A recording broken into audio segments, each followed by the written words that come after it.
सभी समय से हारे।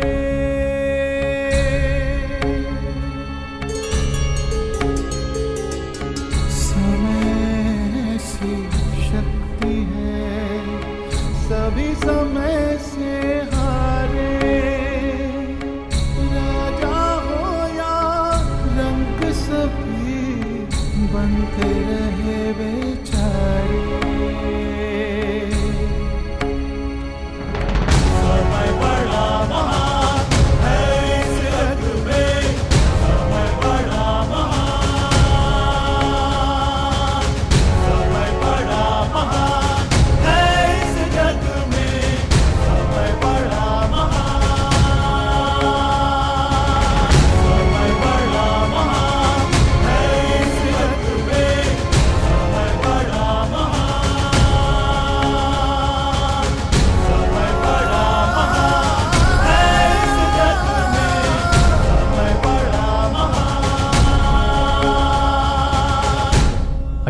वर्ष पश्चात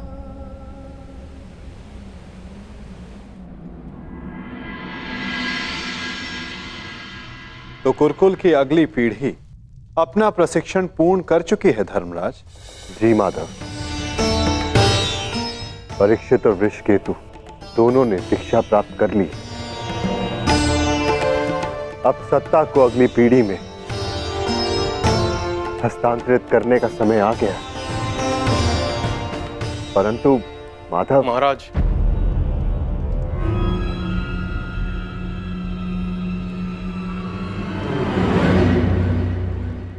कहो। एक दुखद समाचार है महाराज।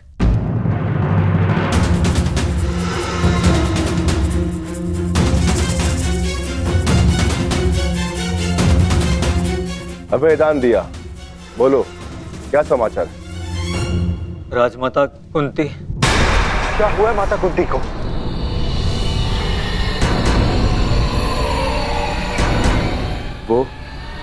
वो कुशल तो है ना? जिस वन में राजमाता कुंती, महाराज धृतराष्ट्र और महारानी गांधारी निवास कर रहे थे, वहां भयंकर अग्निकांड हुआ है।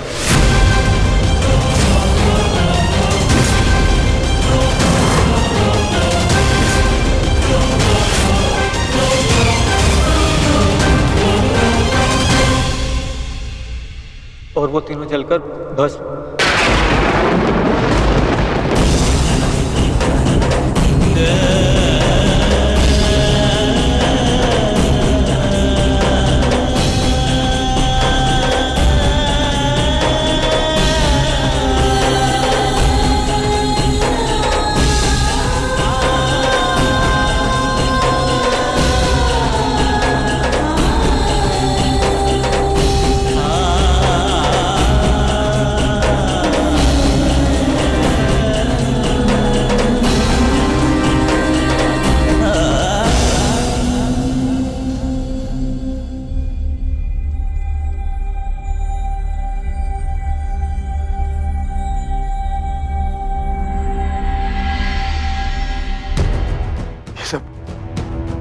ये सब क्या हो गया माधव?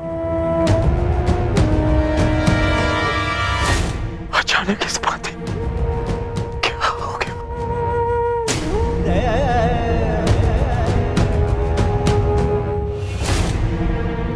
जो संसार में आया है उसे जाना ही है। महत्वपूर्ण ये है कि वो अपने जीवन से क्या लेकर गए और इस संसार को क्या देकर गए।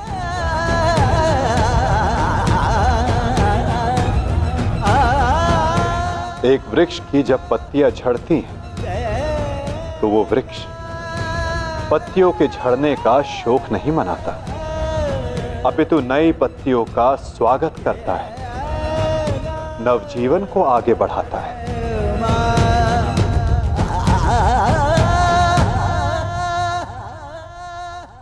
आप सब स्वयं को संभालिए।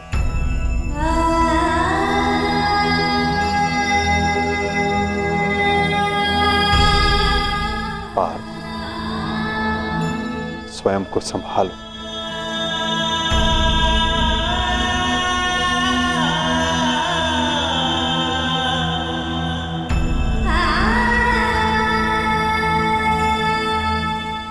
धर्मराज, आपने अपना हर कर्तव्य, हर उत्तरदायित्व कुशलतापूर्वक पूर्ण किया है और परिवर्तन का जो वचन आपने दिया था उसे भी पूर्ण किया। और अब ये समय दुख मनाने का नहीं, अपितु अपना उत्तरदायित्व पूर्ण करने का है धर्मराज।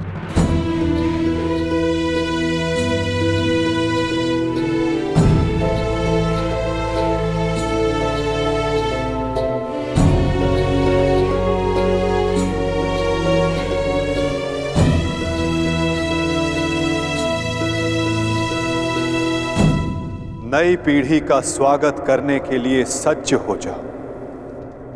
समय आ गया है कि हस्तिनापुर के नए युवराज को प्रजा के समक्ष प्रस्तुत किया जाए।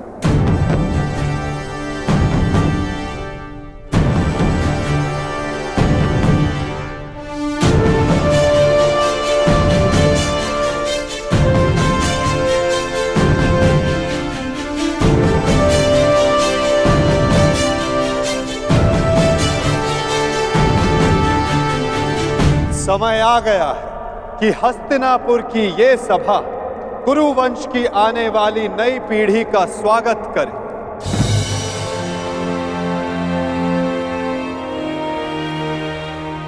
हस्तिनापुर के 2 महारथी, 2 युवराज,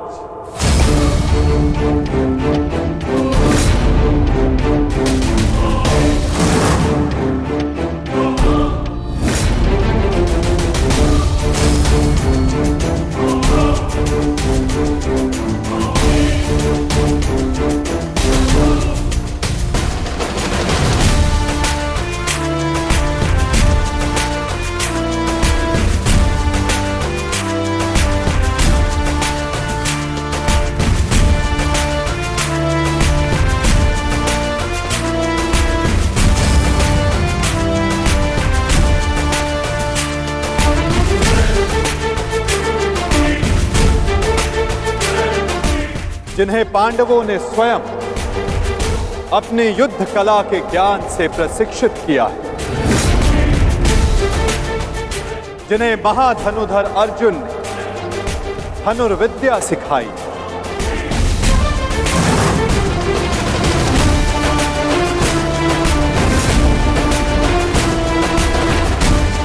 जिन्हें महाबली भीम शक्ति और गदा युद्ध में पारंगत किया,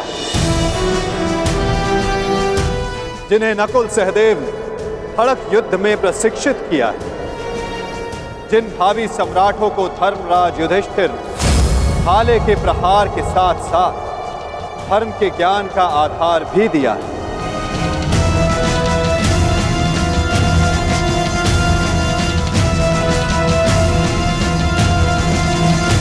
अब भारत के नए शासक तैयार हो चुके हैं।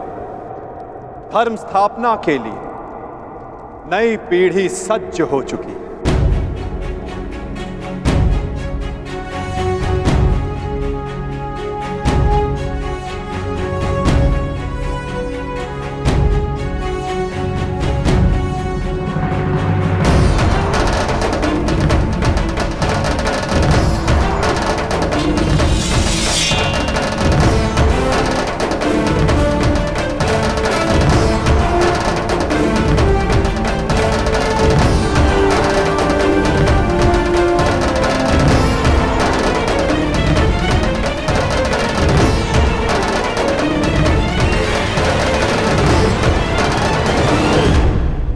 तो स्वागत कीजिए अभिमन्यु पुत्र अर्जुन पौत्र युवराज परीक्षित का।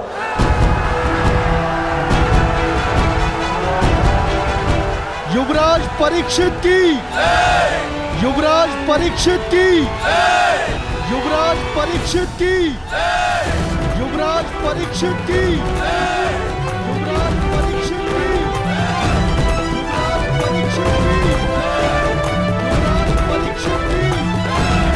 युवराज परीक्षित की।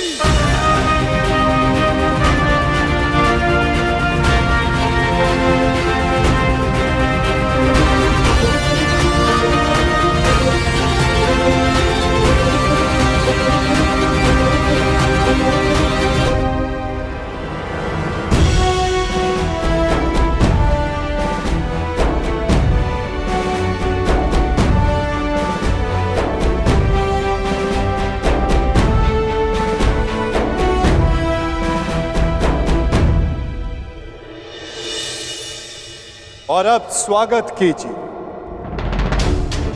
राधे कर्ण पुत्र युवराज वृषकेतु का। युवराज वृषकेतु की, युवराज वृषकेतु की, युवराज वृषकेतु की, युवराज वृषकेतु की, युवराज वृषकेतु की, युवराज वृषकेतु की,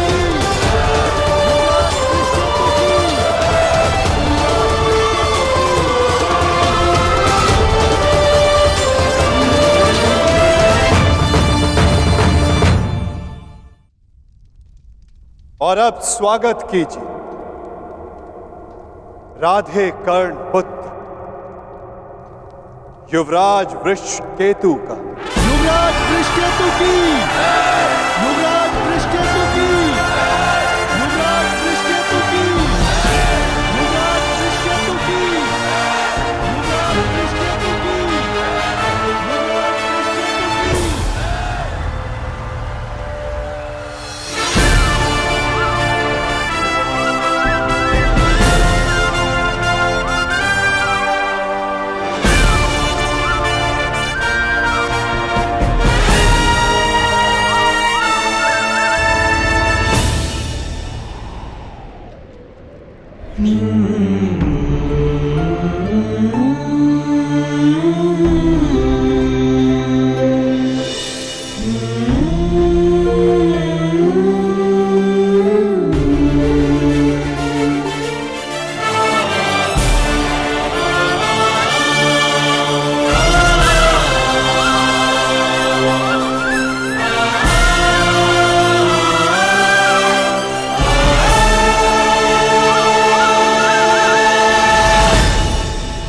इन्होंने अपना कर्तव्य पूर्ण किया धर्मराज, अब आप अपना कर्तव्य पूर्ण करें।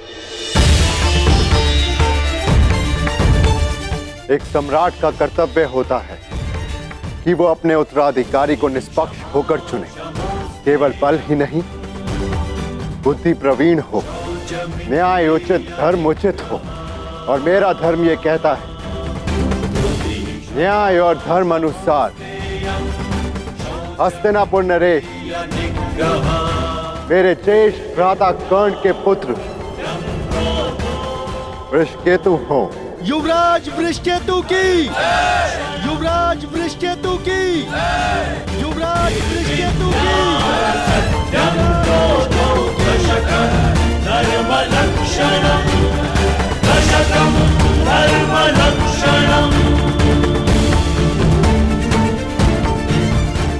काकाश्री, मेरे लिए ये मान्य नहीं।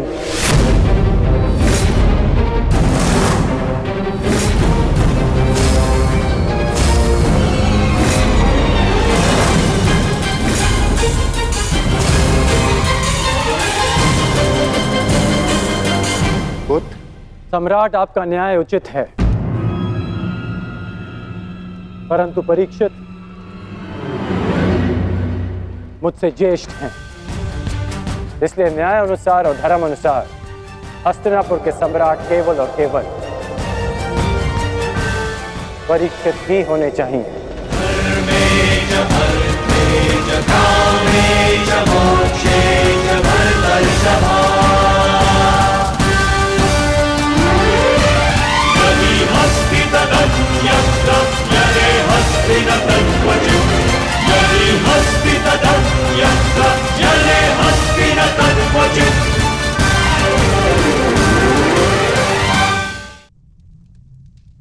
परंतु पुत्र, अद्भुत वृषकेतु, ये त्याग केवल कर्ण पुत्र ही कर सकता है।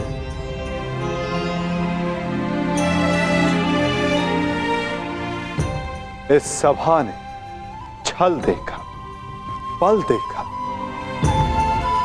नारी का दंभ भी देखा, और आज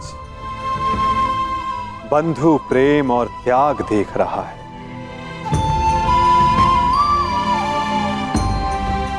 सच में परिवर्तन का जो स्वप्न अंगराज कर्ण ने वर्षों पूर्व देखा था, वो परिवर्तन आज दिख रहा है।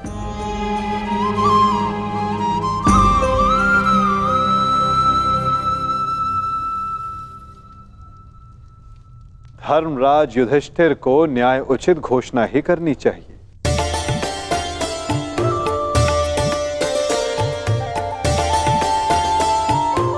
जैसी आपकी आज्ञा माधव।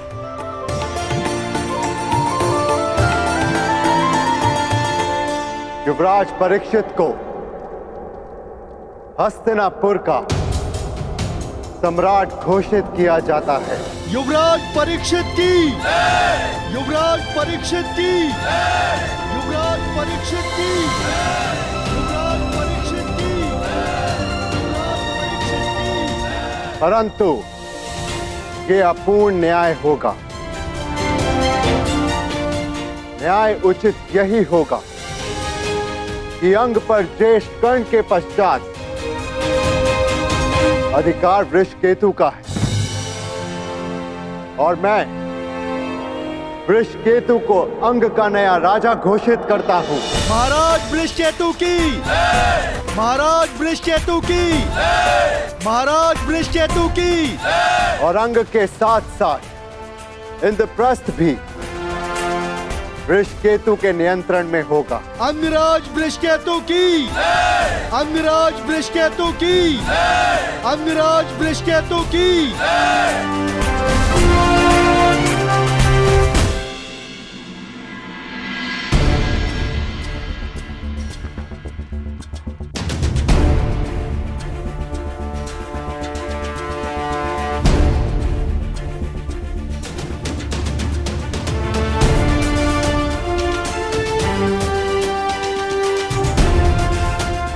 सच हो।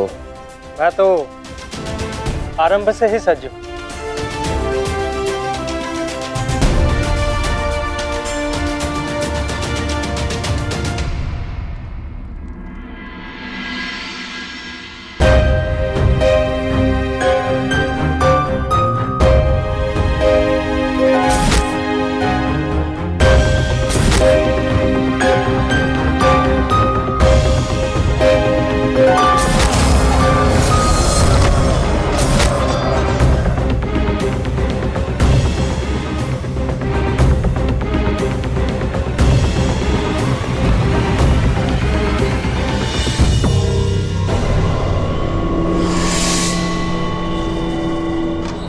माधव, मुझे जाना होगा पार्थ।